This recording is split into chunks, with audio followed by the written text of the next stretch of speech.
Ladies and gentlemen. Megan's show obviously is going to come with promotion, and so she was on Drew Barrymore's show the other day. That went exactly as you would expect, because the clinger had met her match.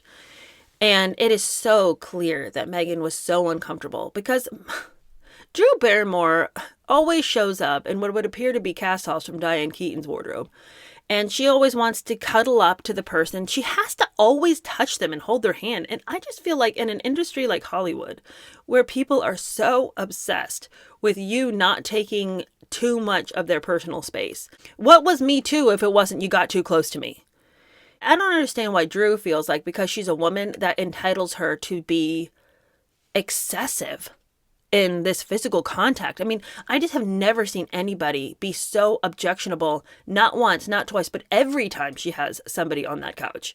And it isn't like some fringe opinion that she's too touchy with her guests. Like, everybody's like, Drew, can you quit licking people's faces? Like, she's just all up in your space.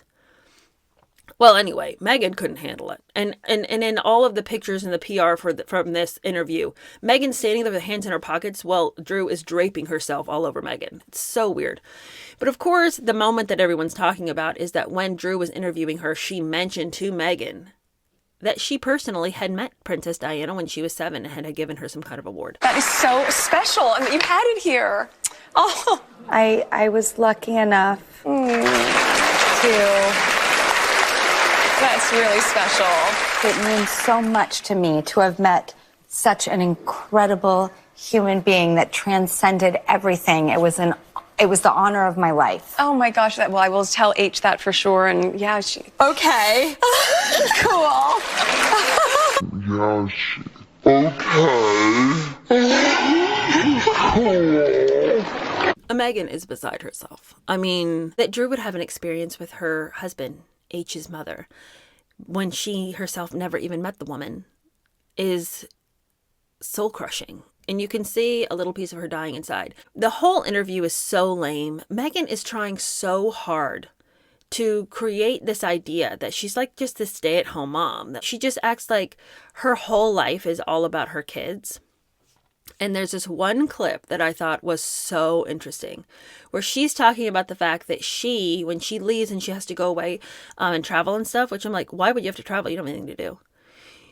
But she says when she has to go away and travel, she always packs a really thin book and then she reads it to the kids. And that way at nighttime, when she can't do bedtime with the kids, because, you know, Archie and Lily Bed are 5 and 3, you know, and she always reads them a bedtime story. Then when she goes away, she can still read them the story. Do you not trust anybody else in the house to read your kids a bedtime story? But what's interesting, and I'm just going to play this clip for you guys, and see what you hear when she's talking about the people watching her kids. I always make it a point when I'm traveling, if I can't do bedtime stories with my kids, because Archie and Lily are just 3 and 5, so I'll always pack a really thin book and I'll videotape myself reading it. So whoever's with them, or Papa can say, here's Mama reading your bedtime story. Did you catch that? She starts out by saying, whoever is with my kid, Papa, who she really means Harry. And wouldn't they say Papa? Anyway, he wants everyone to think that they're this really cozy little family, but we know that Harry's not around. I don't understand why she's constantly creating these stories about what she's up to that are not necessary for me to like you. Like, I don't need to think that you read your kids a bedtime story even when you're away for me to buy into the fact that you're a good person. Like, all of these stories and all of these things that she puts forth is constantly to create for us a narrative that we will buy and accept and love. But that's not a story that has any meaning to me. If you're away, I don't expect you to still read your kids a bedtime story. I expect that you trust the people that your kids are with, that they'll read them a bedtime story. And it's not like, oh, I used to hate you, but now that I know you pack a small book so that you can record it for your kids, I'm bought in now. I misunderstood you completely. Anyway, that's just a small example, but she's just such a fraudulent person. She just is painfully fraudulent. I can't deal with her. I'm in a lot of ways I'm dreading next week. I'm not dreading it because I'm going to enjoy talking to you guys about the episodes, but the watching of the episodes are going to be brutal.